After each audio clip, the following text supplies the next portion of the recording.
নমস্কার। শ্রী অরবিন্দ পাঠচক্র রিচার পক্ষ থেকে সকল শ্রোতা বন্ধুদের স্বাগত জানিয়ে শুরু করছি আজকের অনুষ্ঠান। আজ 17 মে 2025। আজ শ্রী সন্দীপ মজুমদার আলোচনা করবেন our life is a march to a victory never won. আমাদের জীবনের পথযাত্রা এক চির অলধ্য বিজয়ের দিকে। এই আলোচনায় যাওয়ার আগে আমরা সমাধির কণ্ঠে একটা গান শুনে নেব। বহে নিরন্তর অনন্ত আনন্দ ধারা, বহে নিরন্তর অনন্ত আনন্দ ধারা, বাজে অসীম নভ মাঝে অনাদিরব, জাগে অগণ্য রবি চন্দ্র তারা, বহে নিরন্তর অনন্ত আনন্দ ধারা। একক অখণ্ড ব্রহ্মাণ্ড রাজে, পরম এক সেই রাজরাজেন্দ্র রাজে। একক অখণ্ড ব্রহ্মাণ্ড রাজে, পরম এক সেই রাজরাজেন্দ্র রাজে। বিস্মিত নিমেষ হত বিশ্ব চরণে বিনত, বিস্মিত নিমেষ হত বিশ্ব চরণে বিনত, লক্ষ শত ভক্ত চিতবাকহারা, বহে নিরন্তর অনন্ত আনন্দ ধারা, বহে নিরন্তর অনন্ত আনন্দ ধারা। বাজে অসীম নভ মাঝে অনাদিরব, জাগে অগণ্য রবি চন্দ্র তারা, বহে নিরন্তর অনন্ত আনন্দ ধারা, বহে নিরন্তর অনন্ত আনন্দ ধারা। Sandeep da, over to you.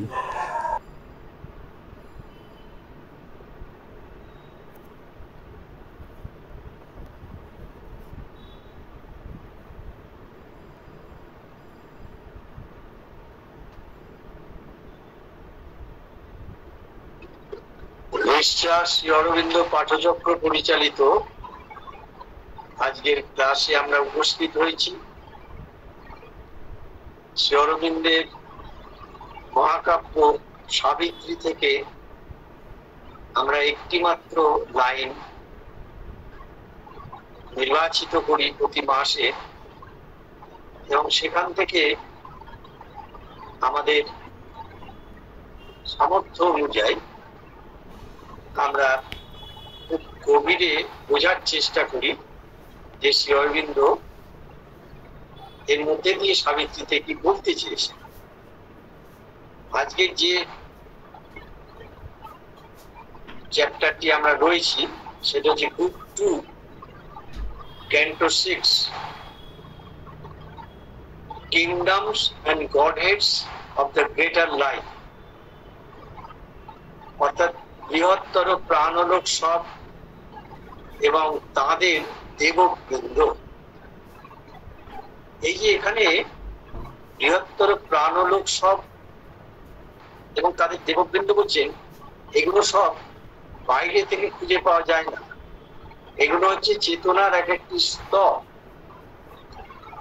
যেমন ক্ষুদ্রতম প্রাণলোক রয়েছে, ক্ষুদ্রতর প্রাণলোক রয়েছে, তেমনি বৃহত্তর প্রাণলোক রয়েছে। এইসব চেতনার স্তর অর্থাৎ ভাইটালের এক একটা স্তরের কথা এখানে শ্রী অরবিন্দ বিবৃত করছেন। আজকে আমরা বৃহত্তর প্রাণলোক সব এবং তাদের দেববৃন্দ এই পর্যায়ে এসেছি।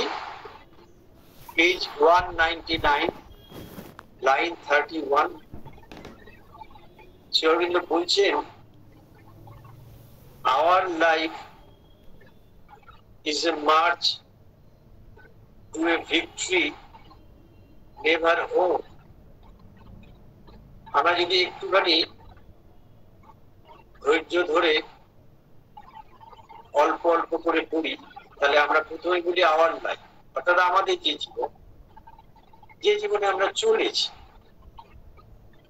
এই পথে চলার যে জীবন, সেই জীবন নির্দিষ্ট কোনো অভিজ্ঞ লক্ষ্যের দিকে চলেছে। সেটা যারা চলেছেন তারা প্রত্যেকেই কিন্তু তাদের মনের মধ্যে দিয়ে সেই সম্পর্কে একটা সুস্পষ্ট ধারণা তৈরি করে নিয়েছেন যে আমার জীবনে প্রত্যেকের মতো করে আমার জীবনে এইটি হচ্ছে লক্ষ্য, এই লক্ষ্যের দিকে আমি চলেছি। এবার সেইটাই বহু মানুষ, অসংখ্য মানুষ, সমগ্র মানব জাতিকেও নিয়ে যদি পাওয়া যায় যে আমাদের জীবন চলেছে, এই যে চলাটার, এই চলাটার দুটো দিকটাই কিন্তু শ্রী অরবিন্দ রেখেছে। একটা হচ্ছে অচেতন ভাবে চলা। অচেতন ভাবে চলা মানে আমি নিজে একেবারে সচেতন বোধ থেকে প্রতিদিন প্রতি মুহূর্তে জীবনে চলছি তা নয়। আমার মনের, প্রাণের এবং শারীরিক এই যে প্রাকৃত অবস্থা রয়েছে, সেই অবস্থার মধ্যে দিয়ে প্রকৃতি যেভাবে আমাকে পরিচালনা করে, এই তিনটে স্তরের মধ্যে দিয়ে, মনের স্তরই হচ্ছে চিন্তা ভাবনা ধারণার স্তর, প্রাণের স্তর হচ্ছে বাসনা কামনার স্তর, শরীরের স্তর হচ্ছে অভ্যাসের স্তর। এবার বিশ্ব প্রকৃতি থেকে এই তিনটে স্তরেরই সোর্স আছে। তাহলে বিশ্ব প্রকৃতি থেকে যখন চিন্তা ভাবনার স্রোত ঢুকতে থাকে, তখন সেটা মনের মধ্যে দিয়ে যেতে থাকে। আমি সেই অনুযায়ী ক্রিয়া প্রতিক্রিয়ার আবর্তে পড়ি, সেই অনুযায়ী আন্দোলিত হই, সেই অনুযায়ী আমার অবস্থাটা চলতে থাকে। আবার যখন ডিম্যান্ড বা চাওয়া পাওয়া বা বাসনা কামনার জায়গা থেকে স্রোত ঢুকবে, তখন নিশ্চিত ভাবে জেনে রাখা ভালো সেটা প্রাণের মধ্যে দিয়ে ঢুকছে, মনের নয়। কিন্তু আমরা ভুল করে বলি, আমরা সবটাকে মন ভাবি না, প্রাণ বা ভাইটালের মধ্যে দিয়ে ঢুকছে। ঢুকে সেই ক্রিয়া প্রতিক্রিয়ার আবর্তে আমরা চলতে থাকি, তাতে মন হয়তো সায় দেয়।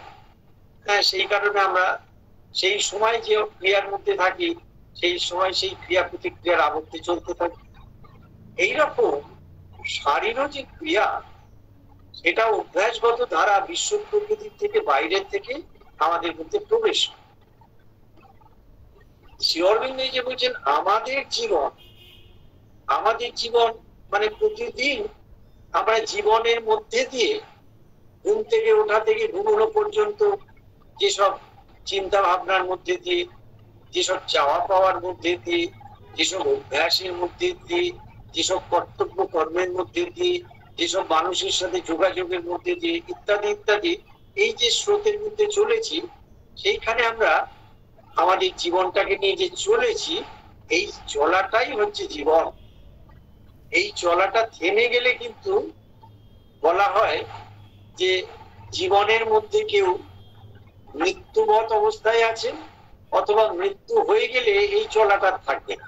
সুতরাং চলাই জীবন, যার জন্য আমাদের বলা হয়েছে চড়ই বেতি, চলো এগিয়ে চলো, আরো এগিয়ে চলো। এবারে এই যে দেখুন আমরা চলছি, এই চলার মধ্যে দিয়ে কিন্তু আমাদের সকলের চলাটা একই রকম হয় না। এটার কারণ কিন্তু এটা ভাবা উচিত না যে কে অনেক উন্নত, কে অনেক অনুন্নত, কে এগিয়ে গেছে, কে পিছিয়ে গেছে, ওটা না। বিষয়টা হচ্ছে প্রত্যেক মানুষের তার প্রকৃতির ভিন্নতার বিষয় রয়েছে। প্রকৃতি তার ভিন্ন ভিন্ন প্রত্যেক মানুষের ক্ষেত্রে। আরেকটি জিনিস আমরা অতটা বুঝতে পারি না, সেটা চেতনার স্তরও ভিন্ন। এবার প্রকৃতির কথায় যদি আসা যায়, দেখুন আমাদের সকলের মধ্যে এই যে চলা চলছে, এই চলার মধ্যে কিন্তু অনেক জায়গায় মিল আছে, আবার অনেক জায়গায় অমিল আছে। অর্থাৎ মনের ক্ষেত্রে দেখুন, যেখানে চিন্তা ভাবনার মধ্যে মিল আছে কিছু কিছু মানুষের মধ্যে, তখন সেখানে বলা হয় সমমনস্ক মানুষ। কি হয় না, আপনি যেভাবে ভাবছেন একটা বিষয় নিয়ে, আমি সেইভাবেই ভেবেছি, বা আমরা কয়েকজন সেইভাবে ভেবেছি। এবার আমরা যখন এক হলাম, বললাম আমাদের ভাবনাটা এক হয়ে গেছে। এটা হচ্ছে সমমনস্ক মানুষ। আবার আমাদের ডিমান্ড বা চাওয়া পাওয়ার ক্ষেত্রে অনেক সময় মিল হয়ে যায়। অর্থাৎ যে ডিমান্ডটা আপনার মধ্যে ফ্লারিশ করেছে, উঠে এসেছে, আমার মধ্যে একই সময় উঠে এসেছে, আর একজনের মধ্যে উঠে এসেছে, ওই ডিমান্ড পুলিং থেকে, চাহিদার স্তর থেকে আমরা একে অপরের সাথে মিলে গিয়ে সেই ক্রিয়া প্রতিক্রিয়ার আবর্তে চলেছি। আর একটা হচ্ছে প্রাণের ক্ষেত্রে যেটা হয়, বিশেষ করে পছন্দ অপছন্দের ক্ষেত্র, অনেক সময় দেখবেন আমি আপনি সকলে মিলে একটা ছোট্ট একটা গ্রুপ বা গোষ্ঠী তৈরি হলো, তারা কিছু কিছু মানুষকে আমরা অপছন্দ করি, সেটা আমরা নিজেরাই স্বীকার করি বা নিজেদের মধ্যে আলোচনা করি। আবার কিছু কিছু মানুষকে পছন্দ করি, সেটাও আমরা বলি বা ভাবি।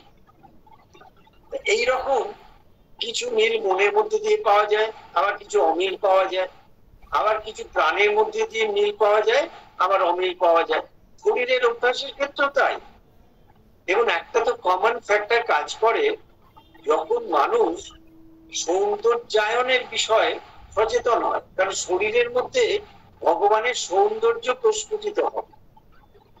মনের মধ্যে যেমন ভগবানের জ্ঞান প্রতিষ্ঠিত হবে, প্রাণের মধ্যে যেমন ভগবানের শক্তি প্রতিষ্ঠিত হবে, শরীরের মধ্যে ভগবানের সৌন্দর্য প্রতিষ্ঠিত হবে।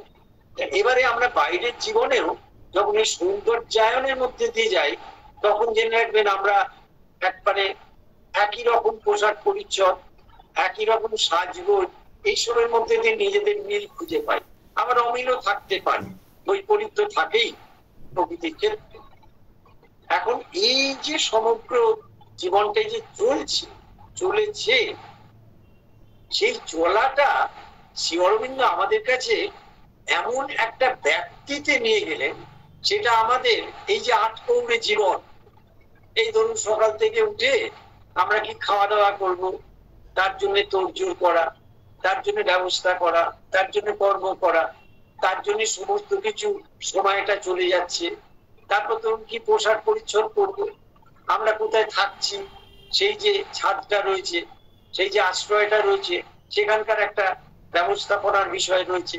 এই সব নিয়ে আমরা যেটা চলছে, এটা হচ্ছে আটকৌড়ে জীবন। এবং এটাকে খুব ভালো ভাষায় প্রাকৃত জীবন বলা।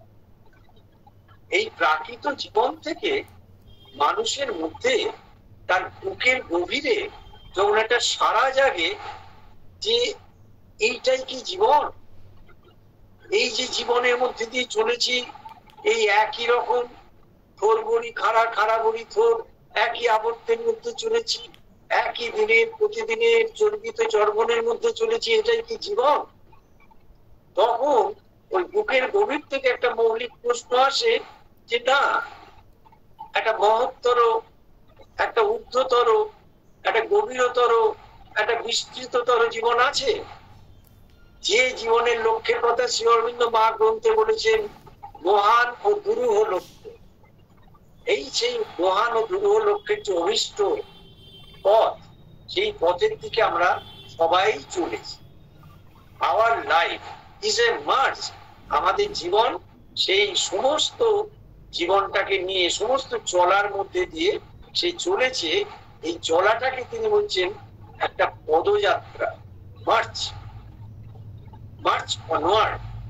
আমরা সামনের দিকে এগিয়ে চলেছি। তাহলে hour life is a March. আমাদের জীবনটা একটা পথযাত্রা, এবং এই পথযাত্রাটা কিন্তু বহু মানুষ একসাথে যদি একটু কল্পনায় আনা যায়, ধরুন একটা খুব সুদূর কোনো জায়গায়, যে জায়গাটায় সচরাচর আমরা যাই না সব সময়, সেখানে একটা খুব প্রসিদ্ধ কোনো মন্দির রয়েছে, এরকম ছবি আমাদের কাছে থাকে, এবং সেই মন্দিরে একটা নির্দিষ্ট সময় আরতি হয়, এবং সেই নির্দিষ্ট সময় আরতির জন্য বহু মানুষ, তাদের প্রকৃতির ভিন্নতা রয়েছে, তাদের চেতনা স্তরের ভিন্নতা রয়েছে, তাদের মধ্যে কিছু মিল থাকতে পারে, অমিল থাকতে পারে, কিন্তু বহু মানুষ, অসংখ্য মানুষ, তারা চলেছেন চলেছেন চলেছেন ওই নির্দিষ্ট সময়ের যে পূজা পদ্ধতির আরতিটি, ওইটার সময় তারা ওখানে থাকতে চান, তারা একটা সংযোগের মধ্যে আসতে চান। এইরকম ভাবে যদি এটাকে একটুখানি আরেকটু সূক্ষ্মভাবে ভাবা যায়, যে আমাদের অদৃশ্যে বা আমাদের ইন্দ্রিয়গত যে চিন্তা ভাবনা, চাওয়া পাওয়া, দেখা দেখি, দৃষ্টি বা শ্রবণ বা আস্বাদন বা স্পর্শন, এই যে বা কান, এই যে পঞ্চ ইন্দ্রিয়ের ছাড়া একটা সূক্ষ্মতায় যদি যাওয়া যায়, তাহলে দেখা যাবে আমাদের সকলের জীবন একটা অভিষ্ট লক্ষ্যের দিকে চলেছে। সেই অভিষ্ট লক্ষ্যের দিকে যাওয়াটাকেই উনি বলছেন মার্চ। এই মার্চ একটা পদযাত্রা, একটা পথযাত্রা। এবং এই যে পথযাত্রা, এইটা ধরুন একবারে পরিষ্কার করে শ্রী অরবিন্দ মা বলেছেন যে আজকে হয়তো বোঝা যাচ্ছে না, এখনই বোঝা যাচ্ছে না, কিন্তু এটা একবারে ইনএভিটেবল, অপরিহার্য, যে এই যে মানুষ সারা বিশ্ব জুড়ে রয়েছে, এই মানুষের ভবিষ্যতের যে প্রগতি, তার একেবারে লক্ষ্যের পরাকাষ্ঠা হলো তার প্রকৃতির দিব্য রূপান্তর। অর্থাৎ যে প্রকৃতিটা এখন পশু স্তরে বা আরেকটু উঁচুতে উঠলে একটা নিম্ন প্রকৃতির দ্বারা আচ্ছাদিত হয়ে রয়েছে, সেইখান থেকে মানুষ কিন্তু একেবারে অতিমানস রূপান্তর, অর্থাৎ অতিমানস চেতনা, আমাদের মানুষের এই প্রকৃতিকে দিব্য রূপান্তর ঘটিয়ে, তার একটা দিব্যায়ন ঘটিয়ে এখানে ভগবানের রাজ্য প্রতিষ্ঠা করবেন। এটা শ্রী অরবিন্দ মায়ের লক্ষ্য। এবং বলছেন it is inevitable, the total transformation of the human nature will take place. Inevitable মানে কি? অপরিহার্য। আমি মানলাম কি আপনি মানলেন, কেউ মানলো না, কি মানতে চাইছে না, ম্যাটার্স লিটল, এটা হবেই। জন্মের পর জন্ম কেটে যেতে পারে, বহু জন্ম আসতে পারে, চলে যেতে পারে, কিন্তু এটা হবে, এটা নিয়তির নির্দেশ, একেবারে এটা হবেই। সেই যে হবে যেটা লক্ষ্যে, সেই দিকের যে মার্চ, এই মার্চ মানে একটা পথযাত্রা। সেই পথের মধ্যে দিয়ে অসংখ্য মানুষ আমরা চলেছি। কিন্তু এখানে একটা সেলফ কন্ট্রাডিক্টরি কথা আছে। দেখুন, যেটা কিন্তু দ্বন্দ্বমূলক বিষয়। চলেছি একটা, যদি এখনকার মতো পরিষ্কার নাও থাকে, কিন্তু সেই লক্ষ্য সম্পর্কে তো তিনি নির্দিষ্ট করছেন যে একদিন পৌঁছবই আমরা, কিন্তু সেই লক্ষ্যটাকে নিয়ে তিনি বলছেন টু এ ভিক্টরি, একটা বিজয়ের দিকে চলেছে। তাহলে মানুষ এমনি কিন্তু চলছে না। আমরা মানুষেরা যে চলছি, এই চলার পথটা কোনো একটা লক্ষ্যহীন পথ, কোনো একটা অনির্দেশের পথ, কোনো একটা অন্ধকারের পথ, কোনো একটা কষ্টার্জিত দুঃখ কষ্ট বেদনার পথ, কোনো একটা মিথ্যার পথ নয়। এই পথটা হচ্ছে প্রথমত একেবারে এই পথ বিবর্তনের ধারায়, যেমন জড় পদার্থ থেকে প্রাণ ও প্রকৃতি, প্রাণ ও প্রকৃতি থেকে মন প্রকৃতি এসে মানুষের কাছে দাঁড়িয়েছে। মানুষ ভেবেছিল এই মনে যে মানুষ বাস করছে, মানুষ যে নিজেকে আধুনিক মননশীল মানুষ মনে করে, এটাই বোধহয় শেষ ধাপ নয়। শ্রী অরবিন্দ মা বলছেন, mind is not the last summit, মন সর্বোচ্চ সীমা নয়। তাহলে মনের উপরেও একটা স্তর রয়েছে, যে স্তরটাই কিন্তু এই বিবর্তনের ধারায় মানুষ গিয়ে পৌঁছবেই। সেই স্তরটার নাম দিয়েছেন অতিমানস, অর্থাৎ মনকে অতিক্রম করে একটা চেতনার জায়গা। এটা কিন্তু মনেরই বর্ধিত কোনো জায়গা নয়, কারণ মনের ঊর্ধ্বতর জায়গায় বর্ধিত জায়গা হচ্ছে উচ্চতর মানস, হায়ার মাইন্ড, জ্যোতির মানস, ইলুমিন মাইন্ড, বোধি মানস, ইনটুইটিভ মাইন্ড, বোধি মানস, ওভার মাইন্ড। এই হচ্ছে মনের উপর দিকে চারটে স্তর। অতি মানুষ কিন্তু মনের কোনো স্তর নেই নয়, মনকে অনেক ছাপিয়ে অতিক্রম করে অনেক দূরে সুদূরের একটা চেতনা স্তর, যার নাম অতি মানুষ। এখন প্রশ্ন আসতে পারে, এই অতি মানুষ সম্পর্কে যে কিছু আলোচনা করা যেতে পারে? সাধারণত করতে মা বারণ করছে। আমরা আমাদের নিজেদের মতো করে বুঝতে পারি বা নিজেদের মতো করে একটু বুঝে নিতে পারি। অতি মানুষ চেতনা হচ্ছে একটা বিশুদ্ধ বিজ্ঞান চেতনা, নসিস কনসাসনেস বলেছেন। সেইখানে সমস্ত ভগবানের যা কিছু ঐশ্বর্য, যা কিছু সম্পদ, সমস্ত কিছু সেখানে একবারে বিশুদ্ধ অবস্থায় রয়েছে। সেখানে রয়েছে কি, সাধারণ ভাবে যদি বলা যায়, সেখানে রয়েছে পূর্ণ শান্তি। পূর্ণ শান্তি প্রথম, এটা কিন্তু আমাদের প্রথম এটাকে জেনে নিতে হবে। পূর্ণ শান্তি অতি মানুষ চেতনায় রয়েছে। তারপর কি রয়েছে? পূর্ণ আলো। তারপর কি রয়েছে? পূর্ণ আনন্দ, পূর্ণ শক্তি, পূর্ণ জ্ঞান, পূর্ণ প্রেম, পূর্ণ সৌন্দর্য, একবারে বিভূষিত হয়ে রয়েছে। অর্থাৎ ওইখানে কোনো একটু ইমপিউরিটি বা একটুখানি অশুদ্ধ কোনো ছায়া নেই। সমস্তটাই পিওরার ফর্মে রয়েছে, পিওরেস্ট ফর্মে রয়েছে, একবারে পবিত্রতম অবস্থায় পূর্ণতার জায়গায় রয়েছে। সেই চেতনাকে শ্রী অরবিন্দ এক তন্নিষ্ঠ অত্যন্ত কঠোর সাধনার মধ্যে দিয়ে কত কষ্ট করেছেন, কত ত্যাগ করেছেন। সমাধিতে মা একবারে যে লেখাটা দিয়েছেন সেটা একবারে লিপিবদ্ধ রয়েছে। কত কষ্ট করেছেন আমাদের জন্য, কত ত্যাগ করেছেন। তিনি সেই অতি মানুষ চেতনাকে পৃথিবীতে নামিয়ে এনেছেন। এইবার আমাদের বলছেন, তোমরা চলো, তোমরা পারবেই, তোমরা চলো, হ্যাভ ফুল কনফিডেন্স, আত্মবিশ্বাস এবং আত্মশ্রদ্ধা নিয়ে চলো। এবং এই যে চলাটার মধ্যে ভিক্টরি, বিজয় কিন্তু আছেই। আমরা অনেকে আমাদের নিজেদেরকে বড্ড বেশি বিলিটিল করি, ছোট করি। অনেক সময় আমরা স্ট্যাম্প দেখে দিই, আমরা খুব সাধারণ মানুষ, আমাদের দ্বারা কি এসব হবে, অথচ মা করি। কিন্তু এটা একেবারে হৃদয়ের গভীরে একটা নিশ্চিত প্রত্যয় রেখে দিতে হবে যে এই জীবনেই, এই জন্মেই আমরা সেই বিজয়ের মধ্যে পৌঁছবো। কিন্তু সেই বিজয় সম্পর্কে একটু ধারণাটা পাল্টাতে হবে। কেন? আমাদের এই অভিযাত্রাটা কিন্তু অনন্তের দিকে। এই অভিযাত্রাটা নির্দিষ্ট কোনো সীমাবদ্ধ জায়গার দিকে নয়। এটা কিন্তু কোনো, যতই উঁচুতে হোক, পাহাড়ের চূড়াটা একটা শেষ সীমা। এটা কোনো পাহাড়ের চূড়ায় ওঠা যাচ্ছে না, বা এটা এমন কোনো নেই খুব দূরে কোনো একটা দড়ি বাঁধা রয়েছে যেখানে গেলে ভিক্টরি স্ট্যান্ড, সেখানে দৌড়ে গিয়ে পৌঁছে গেলাম, দড়িটাকে স্পর্শ করলাম, সেটা নয়। এটা হচ্ছে অনন্তের মধ্যে একটা যাত্রা। তার মানে এই পথযাত্রাটা হচ্ছে অনন্ত যাত্রা।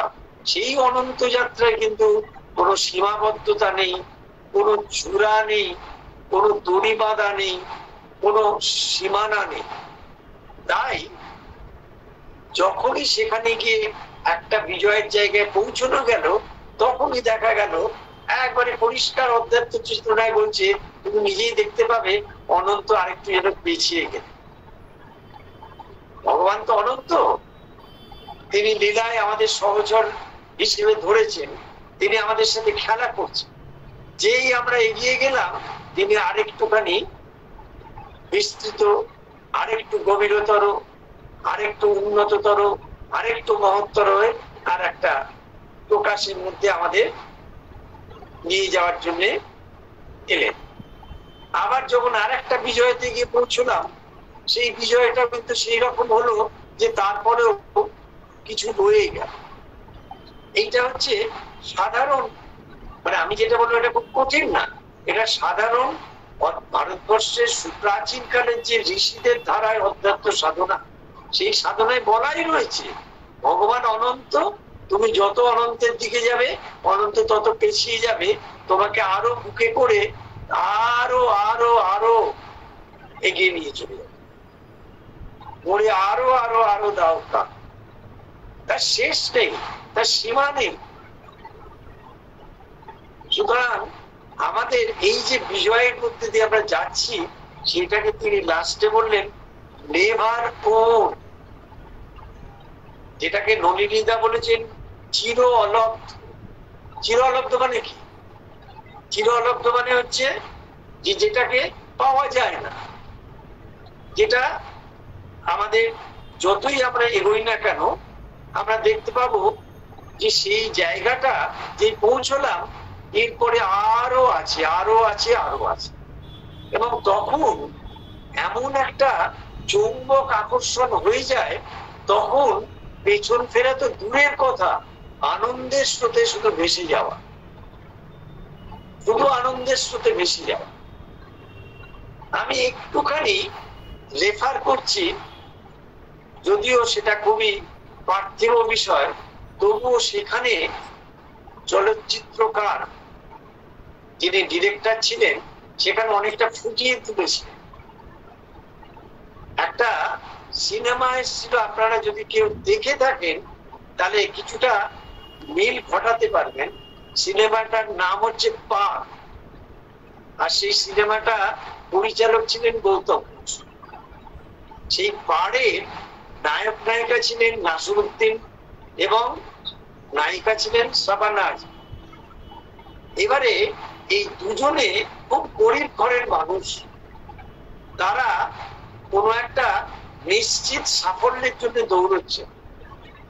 দৌড়তে দৌড়তে দৌড়তে দৌড়তে একটা সময় একবারে যেন মরুভূমির রাস্তা পেরিয়ে দৌড়ে গিয়ে তারা জলের জন্য দৌড়চ্ছে, জলকে পেতে চাইছেন জীবনে, এবং সেই জলের জন্যই তারা দৌড়চ্ছে, কোনো একটা নদী বা কোনো একটা জলাশয়ের দিকে দৌড়চ্ছে।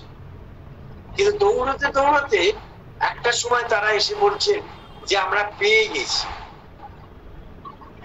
বলে ভীষণ রকম ক্লান্ত পরিশ্রান্ত হয়ে দুজনে শুয়ে পড়েছেন। হঠাৎ দেখা যাচ্ছে শাবানা আজমি উঠে বসে বলছেন এই নাসিরুদ্দিনকে, আমি বহুত সা দূর আয়, আমি বহুত সা দূর আয়, মানে আরো দূরে আমাদের ছুটতে হবে, যেতে হবে। এটা আমি রিলেট করার জন্য বললাম যে আমরা যতই জীবনের ক্ষেত্রে এগিয়ে যাই, আমরা যেন এরকম কল্পনা না করি যে আমার সাধনা এখানে শেষ হয়ে গেল। সাধনার শেষ কখনো হয় না। সাধনার সমাপ্তি বলে কিছু নেই। কারণ আর একটা দিকের আঙ্গিক দিয়ে যুক্তি দিয়ে দেখুন, শ্রী অরবিন্দের সাধনা কি? শ্রী অরবিন্দের সাধনা হচ্ছে মানব প্রকৃতির রূপান্তর, দিব্য রূপান্তর। ঠিক আছে? তাই মানব প্রকৃতির যে তিনটে স্তর প্রকৃতির দিক দিয়ে রয়েছে, মনের স্তর, মনের মধ্যে শুধু একটা মনের কিছুটা অংশ না, মনের মধ্যে অনেক স্তর রয়েছে, মনের নিজের মধ্যে অনেক স্তর রয়েছে, প্রাণের নিজের মধ্যে অনেক স্তর রয়েছে, শরীরের নিজের মধ্যে অনেক স্তর রয়েছে। তাহলে মনের সেই সব স্তরগুলোকে রূপান্তর করতে হচ্ছে। কে রূপান্তর করছেন? অতিমানস চেতনা ও শক্তি। তিনি হচ্ছেন আমাদের মধুময়ী মা। কি বলছেন? The mother is the conscious and force of the supreme. Sri Aurobindo মা গ্রন্থে বলছেন মা হচ্ছেন অতিমানস চেতনা ও শক্তি। তাই বলা হয়েছে এই মানব প্রকৃতির রূপান্তর মা ছাড়া কেউ করতে পারেনি, পারবে না। এই অতীতে তো এই রূপান্তর নিয়ে কথা হয়নি, এখন যখন হয়েছে তখন কিন্তু মা ছাড়া আর কেউ মানব প্রকৃতির রূপান্তর করতে পারবে না, একমাত্র মা। শ্রী অরবিন্দ চিঠিতে বলছে only the supramental force can transform the nature, human nature, can only transform, একমাত্র। onlyটা পরে বলেছে, the supramental force can only transform the human nature, একমাত্র হচ্ছে অতিমানব শক্তি মানব প্রকৃতির রূপান্তর ঘটাতে পারে। সুতরাং আমরা যেন ভুলক্রমেও না ভাবি অমুকে অনেকটা এগিয়ে গেছেন, তমুকে বিশাল যোগী, তার কাছে গেলে হয়তো আমার রূপান্তর সাধনার লক্ষ্যে পৌঁছবো না।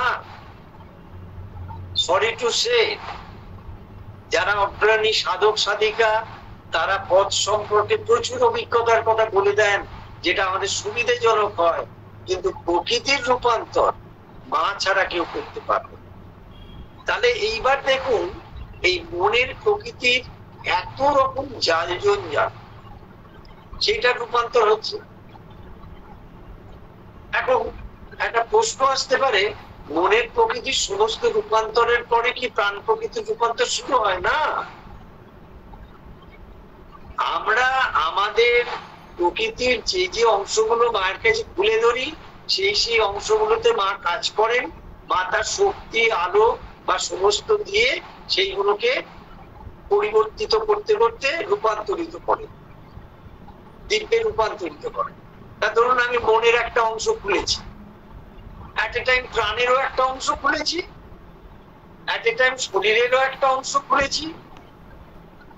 তাহলে যে যে অংশ খোলা রয়েছে বা খুলতে পেরেছি, সেই সেই অংশে মা কাজ করছেন। আর যে যে অংশ আমি খুলিনি বা খুলতে চাই না, সেই সব জায়গায় মা অপেক্ষা করছে। কেন আমি খুলতে চাই না? না, তার কারণ হচ্ছে সেই সেই প্রকৃতির অংশে যে পুরনো স্বাদ, যে পুরনো ভোগের যে একটা তৃপ্তি বা একটা ছোট সুখ, সেটাকে এই মুহূর্তে আমি ছেড়ে দিতে চাইছি। কারণ ওটা আমার প্রাণের মধ্যে একটা রস সঞ্চার করে, যেটাকে নিয়ে দিব্যি আমি একটা দৈনন্দিন জীবনে সময় কাটানোর জীবন করে নিতে পারি। আমি প্রকৃতির মধ্যে দিয়ে চলছি। দেখুন অ্যাকচুয়ালি খুব বাস্তবোচিত ভাবে বলতে গেলে ভগবান তো আমরা সকলেই করছি, কে না করছি। যে মানুষের মঙ্গল করছে সেও ভগবান ভগবান করছে, যে মানুষের অমঙ্গল করছে সেও ভগবান ভগবান করছে, কোনো না কোনো রূপকে সে ডাকছে। কিন্তু দুটো পথের তফাৎ হচ্ছে, একটা প্রকৃতির মধ্যে দিয়ে আমি চলছি, কিন্তু দিনের নির্দিষ্ট সময় আমি একটু ভগবানের স্মরণ করছি বা পূজা পাঠ করছি। এইটা একটা অধিকাংশ মানুষের ক্ষেত্রে বর্তায়, সেটা হচ্ছে ধর্ম। আর আধ্যাত্মিকতা হলো আমি প্রকৃতি থেকে সরে এসে আমার মধ্যে যে চেতনা রয়েছে সেই চেতনার দ্বারা আমি পরিচালিত হচ্ছি, সেই চেতনার মধ্যে দিয়ে আমি প্রকৃতির পরিবর্তন ঘটাচ্ছি, রূপান্তর ঘটাচ্ছি। এটা হচ্ছে আধ্যাত্মিকতা, এটা স্পিরিচুয়ালিটি। আগেরটা হচ্ছে রিলিজিয়ান। আমি দৌড়ে গিয়ে যেভাবে হোক গিয়ে একটা ডুব দিয়ে চলে আসবো, তাতে আমার সব হয়ে যাবে, এই যে কনসেপ্টটা, এই কনসেপ্টের সোর্স যেটা, সেটা হচ্ছে ক্রুড রিলিজিয়ান, একবার স্থূল ধর্ম। আর আমি আমার প্রকৃতির মধ্যে যে ত্রুটি বিচ্যুতি, যে দোষ, যে অন্ধকার, যেগুলোকে দেখতে পেয়েছি, সেগুলোকে স্বীকার করে মায়ের কাছে তুলে দিয়ে সেগুলোকে আমি রূপান্তরিত করার জন্য মায়ের কাছে আশ্রয় করেছি। এটা হচ্ছে আধ্যাত্মিকতা। এবার একটা প্রশ্ন আসবে, এখনই কি সেটা হয়ে যাবে? আজকেই কি হয়ে যাবে? না, কখনো না। যে প্রকৃতিকে কুকুরের ল্যাজ বলা হয়েছে, যাকে টেনে ধরে থাকলে সোজা, ছেড়ে দিলে সেই একই রকম দেখা, সেই রকম একটা জটিল, ভীষণ রকম একটা অন্ধকার, ভীষণ রকম একটা ক্লিন্ন মলিন, ভীষণ রকম একটা অজ্ঞানাচ্ছন্ন প্রকৃতি, সে একদিনে পাল্টে যাবে? হয়, হতে পারে। শ্রীঅরবিন্দ বাংলা চিঠিতে বলেছেন অবতারেরও হয় না, হয়নি, হয় না। অবতারের মধ্যে দোষ ত্রুটি থাকে। কেন না, তিনি যেহেতু মানব প্রকৃতিকে আশ্রয় করেছেন। যখনই তুমি মানব শরীর নিলে, তখন সেই মানব প্রকৃতির সমস্ত বিষয়গুলোকে তোমাকে কিন্তু স্বীকার করে দিতে হবে। তোরা আমরা এই যে বিজয় সম্পর্কে ভাবতে গিয়ে যদি ভাবি আমি খুব বড় একটা বিজয় লাভ করেছি, তাহলে আমরা কিন্তু আহাম্মক বা মুখের স্বর্গে বাস করছি। আমি আমার মনের চিন্তা ভাবনার একটা ক্ষেত্র, যেখানে আমাকে চঞ্চল করতো, দুশ্চিন্তাগ্রস্ত করতো, নিরাশা হতাশার মধ্যে ফেলে দিত, বিমর্ষতার মধ্যে ফেলে দিত, সেখান থেকে আমি একটুখানি উঠেছি। এখন আর আমার নিরাশা হতাশা নেই, বিমর্ষতা আসে না, দুশ্চিন্তা হয় না, আমি অযথা চিন্তা করি না। এটা একটা উন্নতি, এটা একটা বিজয়, কিন্তু শেষ বিজয় নয়। আরো অনেক অংশ বাকি রয়েছে মনে। আমি প্রাণে বাসনাটা মনের একটা অংশ থেকে আমি উঠেছি। আমার ভীষণ রকম লোভ, লালসা, লিপ্সা ছিল কোনো বিষয়, সেখান থেকে আমি মুক্ত হয়েছি। এটা বিজয়, কিন্তু এটা সব নয়। কেন? প্রাণের অনেক রকম সেই অন্ধ কানাগলি বলে না, অনেক রকম আনাচে কানাচে অনেক কিছু রয়েছে, অনেক টুকরো টুকরো জিনিস রয়েছে, সেগুলো এখনো রূপান্তরিত হয়নি। সেই রকম দেহের দিক দিয়েও আমরা যদি মনে করি যে আমি যোগ সাধনা করতে করতে আমার দেহের মধ্যে অযথা কোনো কষ্টবোধ নেই, আমি মোটামুটি ভাবে একটুখানি প্রতিদিনের জীবনে সুস্থ জীবন যাপন করছি, এটা যোগের ফলে হয়। মানুষ যখন সত্যি করে যোগ সাধনা করে, তখন সে দিনে দিনে সুস্থ এবং সুন্দর হয়ে ওঠে, কারণ তখন দিব্য চেতনা তার মধ্যে কাজ করে। এই জন্য সে সুস্থ এবং সুন্দর হয়ে ওঠে। কারণ আমাদের মধ্যে আমরা নিজেরাই জানি না, সমস্ত রকম সুস্থতার যে উৎস, সেই একবারে সুস্থ হওয়ার যে উৎস, সেটা আমাদের মধ্যেই বিরাজ করছে। এবং তিনি আমাদের মধ্যে অফুরান শান্তি, অফুরান শক্তি, অফুরান আলো, অফুরান আনন্দ, অফুরান সুস্থ সৌন্দর্য সবকিছু আমাদের মধ্যে দিয়ে প্রকাশ করতে চাইছে। আরে আমাকে তো আগে চাইতে হবে, আমি কি সেটা চাইছি? আমি তো বিপরীত সত্তায় রয়েছি, এইটাও চাইছি এটাও চাইছি, তাহলে হবেটা কি করে? এইবারে দেখুন কেন বলেছেন এই সেলফ কন্ট্রাডিক্টরি বললাম, বিজয় মানে তো সাফল্যের শেষ সীমায় পৌঁছানো না, নেভার ওন, সেটা কখনো জয়লাভ করা যাবে না, সেটা অলব্ধ। তার কারণ হচ্ছে এই মনের সম্পূর্ণ রূপান্তর না হলে প্রাণের সম্পূর্ণ রূপান্তর হবে না। ধরুন মনের কিছু অংশ রূপান্তরিত হয়েছে, প্রাণের কিছু অংশ রূপান্তরিত হয়েছে, মন যদি সম্পূর্ণ রূপান্তরিত না হয় তাহলে কিন্তু প্রাণ মনকে ছাপিয়ে সম্পূর্ণ রূপান্তরিত হবে না। তাহলে আগে পূর্ণরূপে রূপান্তরিত হতে হবে মনকে, তারপর প্রাণের মধ্যে সেটা আরো বিস্তৃততর ভাবে কাজ করে নেড়ে তখন সেটা প্রাণকে পূর্ণ রূপান্তরিত করবে। আবার প্রাণকে রূপান্তরিত না করে দেহের রূপান্তর হবে না।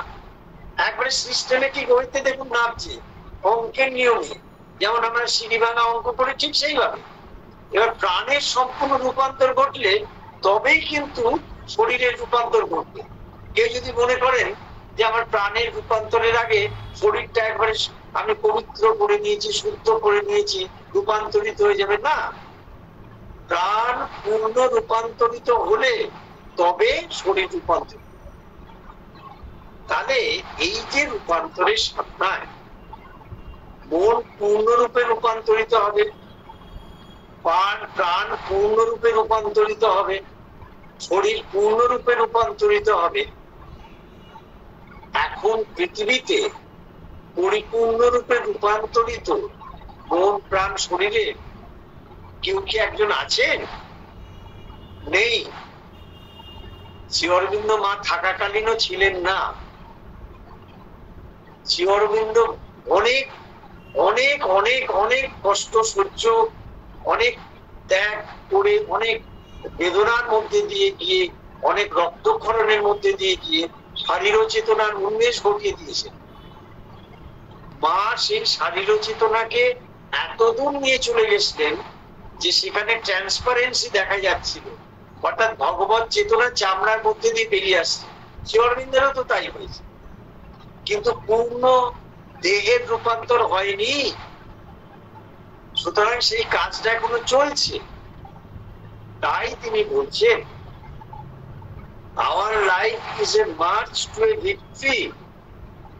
আমাদের জীবনটা একটা পথযাত্রা বিজয়ের দিকে, একটা বিজয়ের দিকে, কিন্তু নেভার হোম, সেটা কি কখনো আমরা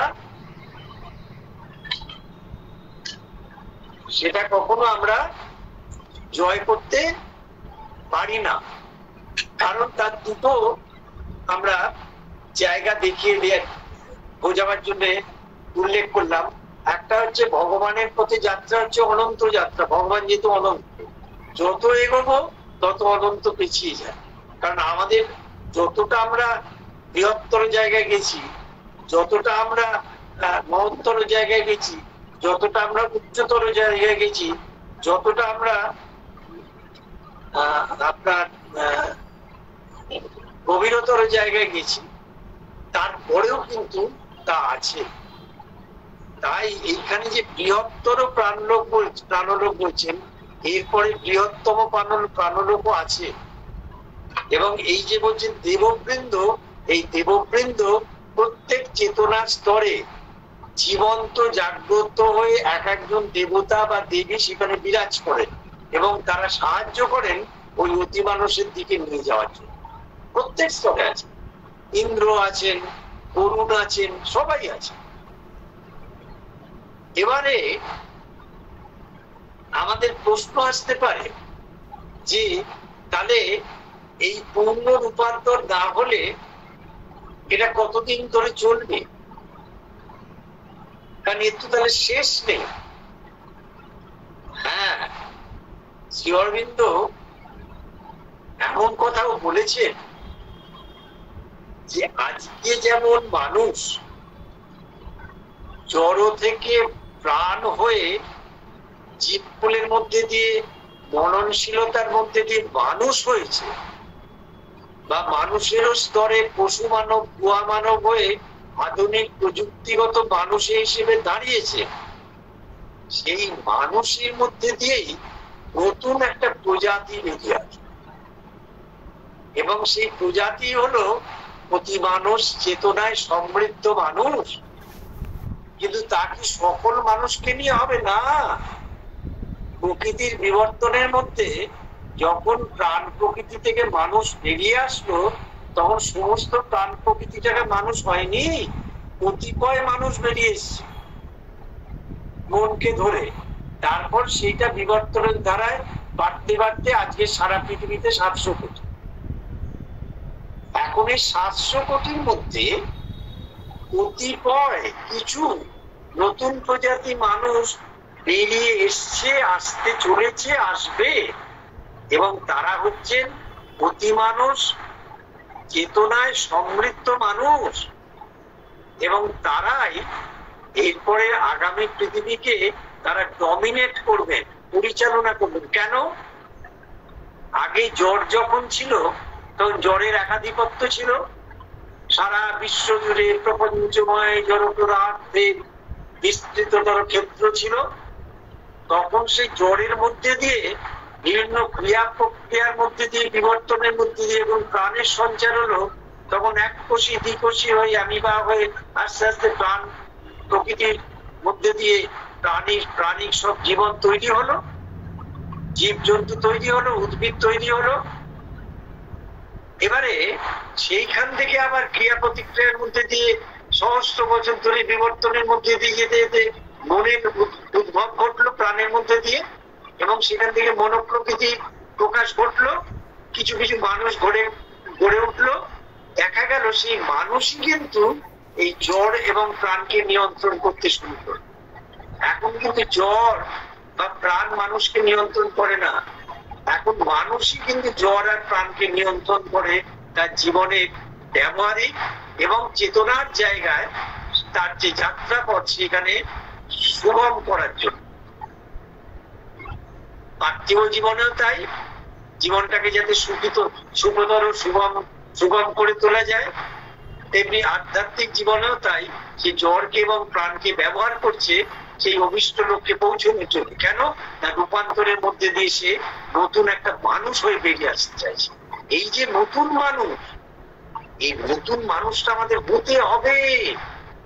এইটা বুকের গভীরে বিশ্বাস করে নিজের মধ্যে প্রতিষ্ঠিত করতে হবে। যতবার আমি পড়ব, each fall has a greater rise, প্রত্যেক পতনে একটা উত্থান আছে। সাবিত্রীতে বলছি প্রত্যেক পতন। একটু বাদে আমি আমার এই এখনকার যে মনের অবস্থা সেটা হয়তো নেমে যেতে পারে। হ্যাঁ পারে, উত্থান পতন আছে, ওঠানামা আছে, কিন্তু যতবার নাবি ততবার যেন মাকে ধরে মাথা উঁচু করে। অরবিন্দ চিন্তা করুন, বাংলা চিঠিতে বীরোদ্বরণকে বলছেন যে তুমি হাজারবার যদি পড়ে যাও, তুমি মাথা নিচু করে থাকবে না, মাথা উঁচু করে জোর করে উঠে বলো আমি মায়ের সন্তান। দেখো কি হয়। একদিন এগুলো সমস্ত কুকুরের রানিং ডগস, কুকুরের মতো এরা দৌড়ে পালিয়ে যাবে তোমার প্রকৃতি থেকে চেতনা।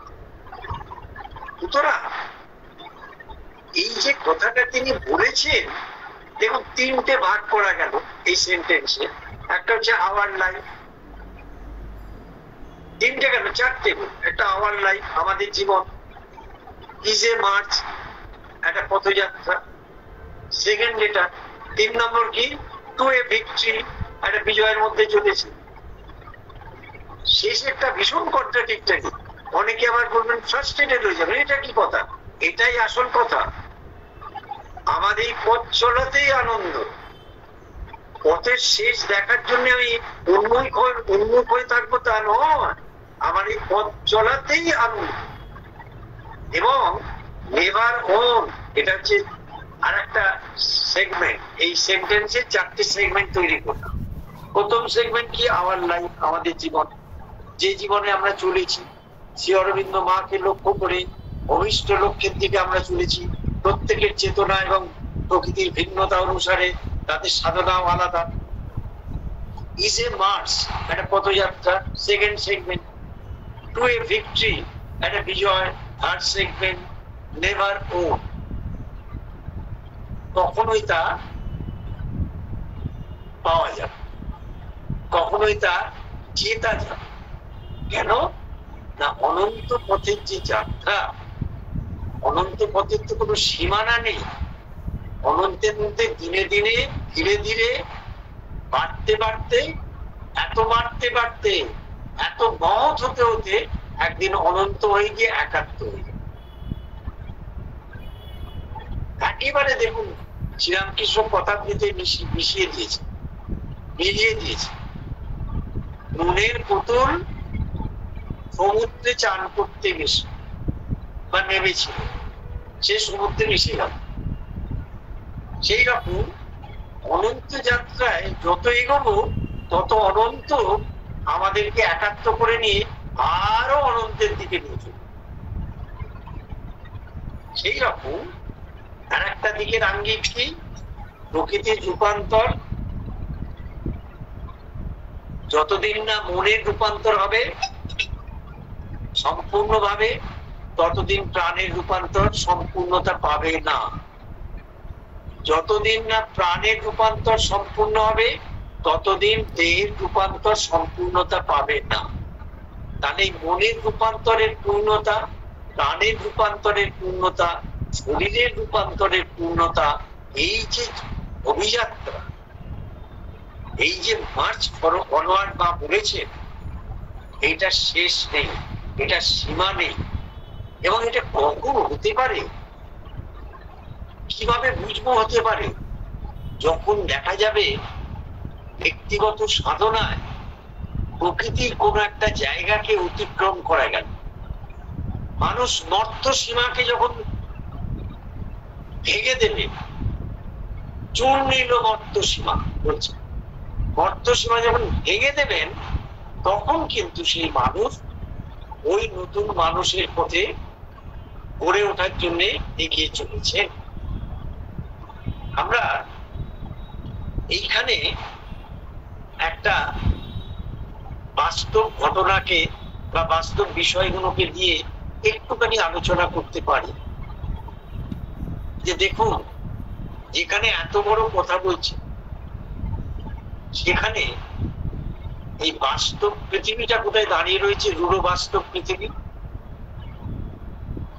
চারিদিকে বিশৃঙ্খলা, যুদ্ধ বিগ্রহ, হানাহানি, মারামারি, কাটাকাটি, মানুষ মানুষকে শেষ করার জন্য সমস্ত রকম যত রকম কিছু প্রয়োগ করছে। মানুষ নিশ্চিন্তে শান্তিতে জীবনযাপন করতে পারছে না। এই যে অবস্থার মধ্যে দিয়ে চলছে, এটা মা পরিষ্কার বলে দিচ্ছে, ডে বাই ডে আরো ওয়ার্স্ট অবস্থা আসছে। কেন না, তার কারণ হচ্ছে এই অতিমানব শক্তি মন প্রাণ শরীরকে অতিক্রম করে অবচেতন এবং নিশ্চেতনে নেমে গেছেন। এবং সেখানে ঠিক ঠিক যে কাদা, নোংরা, ঘেন্নার জিনিস সব রয়েছে, পোকা মাকড়, সেগুলোকে সমস্ত একবারে ছেটিয়ে পরিষ্কার করে একবারে বেসমেন্ট থেকে দিব্য চেতনা প্রতিষ্ঠা করতে করতে উপর দিকে উঠছে। আর ওইগুলো সমস্ত বাইরে বেরিয়ে এসছে, বেরিয়ে এসে এই বিশ্ব প্রকৃতির মধ্যে এমন ভাবে ঘোরাফেরা করছে, যারা দুর্বল মানুষ তাদের মধ্যে দিয়ে সেগুলোকে অ্যাটাক করাচ্ছে, আক্রমণ করছে। এর থেকে বাঁচার একটাই উপায়, আর কোনো উপায় নেই। নান্যবান্তা বিদ্যাতে অয়না, তা হলো মাকে জাপটে ধরে থাকা। মাকে ধরে না থাকলে আজকের পৃথিবীতে কোন মানুষ ওই যে কৃষ্ণ মলিন জঘন্য নারকীয় অবস্থাটা যে উপরে উঠে আসছে, তার থেকে পরিত্রাণ পাবে না। তাই এমন এমন ঘটনা ঘটছে, আমরা শিউরে উঠছি। এবং দেখুন, এই যে বিপরীত দান্দিক অবস্থা পৃথিবীতে কাজ করছে, একদিক দিয়ে অতিমানস চেতনা সমৃদ্ধ হচ্ছে এই পৃথিবীতে দিব্য চেতনাকে প্রতিষ্ঠিত করার জন্য, অন্যদিকে অদিব্য শক্তিরাজই একে বাধা দেওয়ার আপ্রাণ চেষ্টা করছে তাদের পুরনো রাজত্বকে কায়েম রাখার জন্য। সাবিত্রীর একটি লাইন দেখুন কি অপূর্ব, অল কনফ্যারিস প্রিপেয়ার হার হার মানে। এই সমস্ত যে বিপরীত দ্বন্দ্ব, তার মধ্যে দিয়ে একটা প্রস্তুতি চলছে। কিসের প্রস্তুতি? হার হার মানে, হার মানে মা, মায়ের যে সংগতি, মায়ের যে সুসংগতির চেতনা, সেইটাই পৌঁছানোর জন্য এই অল কন্ট্রাডিস, এই সমস্ত বিরোধিতা, সমস্ত দ্বন্দ্ব, সমস্ত যুদ্ধ বিগ্রহ, সমস্ত হানাহানি, কাটাকাটি, মারামারি, লড়ালড়ি, এর মধ্যে দিয়ে প্রকৃতি চলেছে। এবং চলেছে কোথায়? এটা হচ্ছে একটা মার্চিং। কোথায় চলেছে? ভিক্টরি, ওই সংগতির দিকে, একটা বিজয়ের দিকে। কিন্তু যত সে এগোবে, সে দেখবে আরো আরো আরো আরো আনন্দের পথ, আরো আরো শান্তির পথ, আরো আরো আলোর পথ, আরো আরো জ্ঞানের পথ, আরো আরো সৌন্দর্যের পথ, আরো আরো প্রেমের পথ। এর শেষ নেই। তাই কবিগুরু গেয়ে উঠলেন, শেষ নাহি যে শেষ কথাকে বলতে। কোন পাতাতে শেষ করে দেওয়া যাবে না যেখানে শেষ হয়ে গেল। তবুও শ্রী অরবিন্দ পরিষ্কার ভাবে একটা জানাচ্ছেন, বিবর্তনের ধারায় যেটা লক্ষ লক্ষ বছর লাগতো জল প্রাণ মন হয়ে অতিক্রম করে একটা নতুন চেতনায় পৌঁছতে, সেইটাকে তিনি নামিয়ে এনেছেন। নামিয়ে এনে আমাদের কাছে কয়েকশো বছরের মধ্যে সেটাকে ঘটানোর প্রতিশ্রুতি দিয়েছে। এখন আমার জীবদ্দশায় ঘটবে এমন কি মনে করা ভুল। কারণ আমি নিজের জীবনের দিকে তাকিয়ে দেখি, আমার নিজের মধ্যেই এই যতদিনের জীবনে এগিয়ে এসছি, বহুতর অজ্ঞানতা, অনেক অন্ধকার, অনেক ত্রুটি বিচ্যুতি ভুরভুর করছিল, এখনো আছে। সেগুলোকে সামাল দিতে দিতেই চলতে হচ্ছে, সেগুলোকে মায়ের কাছে খুলে দিতে দিতে চলতে হচ্ছে। কখনো আবার বেঁকে বসে প্রাণ প্রকৃতি বা মন বা শরীর, যে সেগুলো মায়ের থেকে খুলতে চায়। কিন্তু তবুও আমরা এই বিশ্বাসটা ঢুকে করে নিই যে আমরা আমাদের জীবনে পথযাত্রার মধ্যে দিয়ে চলেছি একটা বিজয়ের দিকে। সেই বিজয় লাভ হবেই, কারণ মা বলছেন victory is certain। কিন্তু তার সাথে সাথে এইটাও আমাদের মনের মধ্যে থাকুক, নেভার হোপ, অর্থাৎ সেটা কোনো সীমাবদ্ধ বিজয় নয়। সেই বিজয়টা হচ্ছে অসীমের মধ্যে দিয়ে অবগাহন করতে করতে একাত্মতার বিজয়। এইটা হচ্ছে একটি সিঙ্গেল লাইনে আমাদের সাধ্য মতো, সামর্থ্য মতো আমরা একটা মোটামুটি ব্যাখ্যা করে শুনলাম, কিন্তু কোনোটাই আলটিমেট নয়। আমার মতো করে আমি একটা ইন্টারপ্রিটেশন রাখলাম, অন্য কেউ অন্যের মতো করে রাখতে পারেন। অনন্তকে এক কথায় কখনো বলে দেওয়া যায় না। আমরা আজকে সন্ধ্যায় এই লাইনটি দিয়ে ক্লাসটি করলাম। Our life is a march to a victory never hope. নলিনীদা বাংলা অনুবাদ করেছেন, আমাদের জীবন পথযাত্রা এক চির অলব্ধ বিজয়। এই বলে আমরা শেষ করলাম। ও আনন্দময়ী, চৈতন্যময়ী, সত্যময়ী পরমে আপনাদের প্রতি আমার কৃতজ্ঞতা জানাই। শ্রী অরবিন্দ মাকে প্রণাম জানিয়ে এখানে শেষ করলাম।